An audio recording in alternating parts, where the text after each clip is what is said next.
right? Yesterday we got the news the Jets fired their GM, so now Robert Saleh, head coach, fired earlier in the season. Joe Douglas fired as well. Then we got the report from The Athletic as well late last night that the Jets are planning on moving off of Aaron Rodgers after this season. So I was racking my brain here in the shower, which is where all the best thoughts come from. And I'm thinking to myself, who can save the Jets? This team is so lost right now. They are beyond saving. Who the hell could they hire to actually get them out of what I would say a crater that they're in? And I was thinking, and I thought a lot. And one name popped in my head and said, oh, that's the guy. That's the man. He can actually truly save the New York Jets. That man, Nick Saban. If you're the Jets, you have to do whatever it takes to get Nick Saban as to be your next head coach.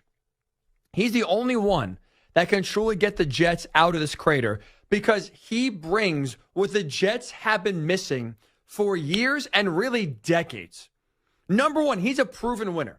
Look at his entire career. Michigan State, LSU, Alabama, hell, even in the NFL with the Dolphins. He was a 500 coach. If you're the Jets, you're not holding your nose up by that. That's pretty damn good, right? This guy knows what it takes to win. And when was the last time we could say that for the Jets? When was the last time the Jets actually hired a coach that knew what they were doing, that had any sort of proven track record before? Robert Saleh? Adam Gase? Todd Bowles? All these guys are losers. Don't know what they're doing. Nick Saban is the most accomplished coach the Jets would have hired since Bill Parcells. He left the organization 25 years ago. The Jets this century have not had someone who knows what they're doing. Saban would come in and automatically be the first guy who knows what he's doing in 25 years as Jets head coach. That you got going for your number one. Number two, Nick Saban, going back to what the Jets are missing, he's been so successful because he is so detail-oriented. And you cannot say that about the Jets. The Jets have been one of the most sloppy, dysfunctional, careless teams in all of the league. Right? Anytime you see a Jets highlight on TV, it's usually bad. Bad interception, the butt fumble, Sam Darnold seeing ghosts. Anything that you think of in your brain when you think about Jets that we're talking about here is always negative, and it's always a sloppy play that happens. You'll never believe this. Oh, there's a Jets player fumbling the ball at the 1 yard line. Like they are so sloppy. They are never fundamentally sound. Nick Saban would come in that organization immediately and make sure the sloppiness is gone because he can't stand it. This is a guy who pays attention to every detail, who turns over every stone, who makes sure the fundamentals first and foremost are taken care of. I want to give you an example. This was Nick Saban. This is courtesy of Max. Nick Saban, a few years ago, very recently, on the sideline. Take a listen. You're going to hear the score and how much time left. Listen to the attention to detail Nick Saban still had at Alabama. And when Nick Saban's team is up by 52 points with 8 seconds left, mental errors are still unacceptable. Nickel, nickel, nickel, nickel, nickel, nickel, nickel, nickel, nickel, nickel, nickel, nickel, nickel, timeout, timeout, timeout. Will you pay attention? We're going to nickel. They sub late. Damn, man, you guys got no poise. Think the Jets couldn't use that? That sort of attention to detail, fieriness, desire to get every little single thing right?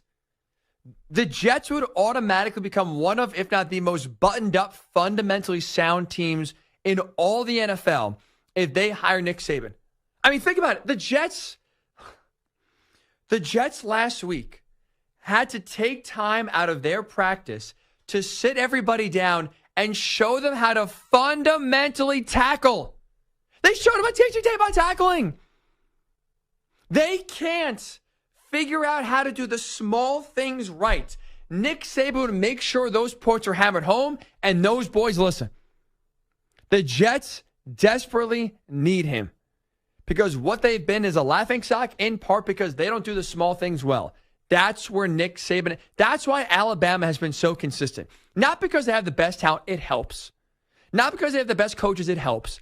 It's because Saban has this unsatiable desire to make sure all of the little things are done correctly because he has a process. You do the little things wrong, it ends up having the big things wrong.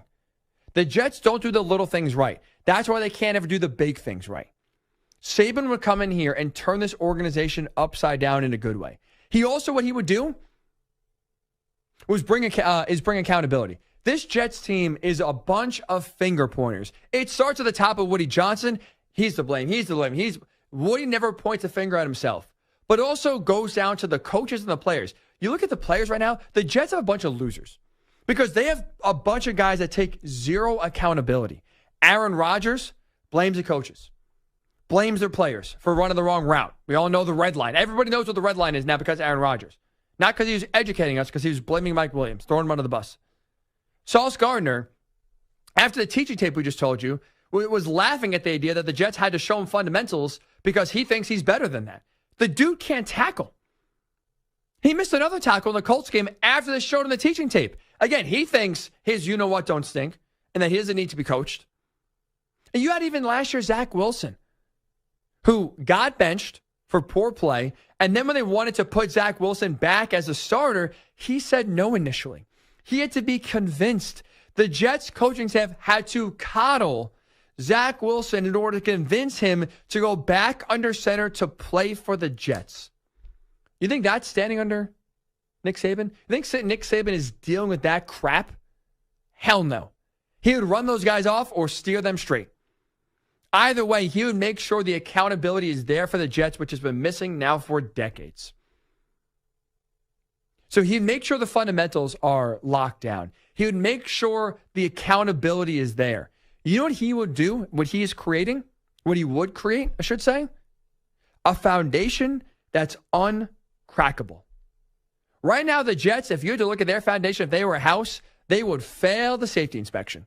That foundation is filled with cracks and leaks and rodents. There's nothing good there. So that's why, by the way, anytime they hire a new head coach, new GM, draft a new quarterback, sign a new quarterback, trade for a new quarterback, why does nothing actually change? Why do the faces change, but the results don't? It's because you're building a house on top of an awful foundation. So guess what? Those homeowners, right? You got a bad foundation, you have no chance. No chance. And that's why the Jets continue to lose and continue to struggle, because they have no chance because the foundation is cracked and rotting. Nick Saban would provide a foundation that's uncrackable, not just for the time he's there, but I think it would last through his tenure and carry on beyond him. Saban's the man for the Jets. He is your answer. He is your savior to get this team out of the hole they're in. Again, they're in a 100-foot hole right now. They have no ladder to escape, no rope to climb up on. All they have is a shovel, and they use that shovel to dig even deeper. The only man right now at the top of the hole that could get them back to ground level. Again, with Nick Saban being hired, you're not asking him to take you to the playoffs, to get you to the Super Bowl. You merely need from Nick Saban to get you back to ground level, get you back to average before then you can take that next jump. So you go to Nick and you tell him, we need 2 or 3 years from you. That's all we need. Dig us out of this ditch. Save us from the hole we dug ourselves in and just get us back to ground level. The whole organization is yours. You could be the head coach. You could be the GM. You could do whatever the hell you want. It is all yours. Here are the keys. You drive us. We'll be in the back seat, not backseat driving. Hopefully listen to Infinity Sports Network. Maybe take a nap, watch a TV show, read a book. Whatever Woody Johnson and co. want to do in the backseat of the car that Nick Saban's driving, you do it. But you let Nick run this organization. He knows what he's doing. He provides the pillars that you've not had really ever in your franchise. And you allow him to steer this organization for the first time in a long time. First time in 25 years, really. Steer them to competency.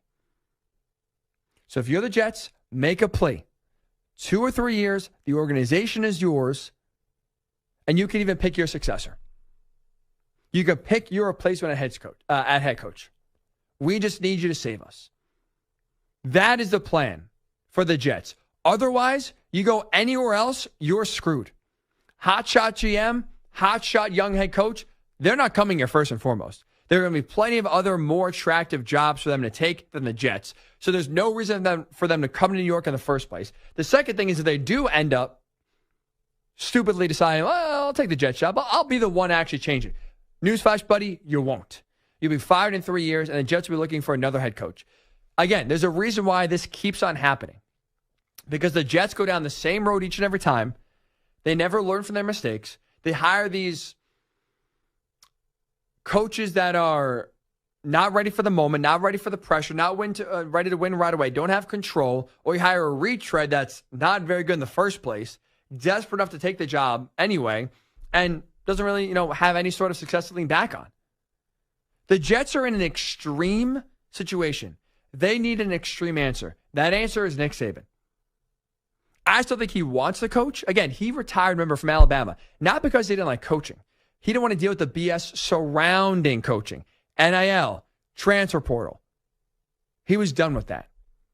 If you give him the keys to the Jets and you say, Nick, you can get back to what you love to do, coaching, developing players, I think there's a chance he would say yes. He's the guy for the Jets. That's the guy you have to have on the top of your list to get in order to save your franchise. Nick Saban's the guy, and he's the only one. Make it happen, Woody. No pressure.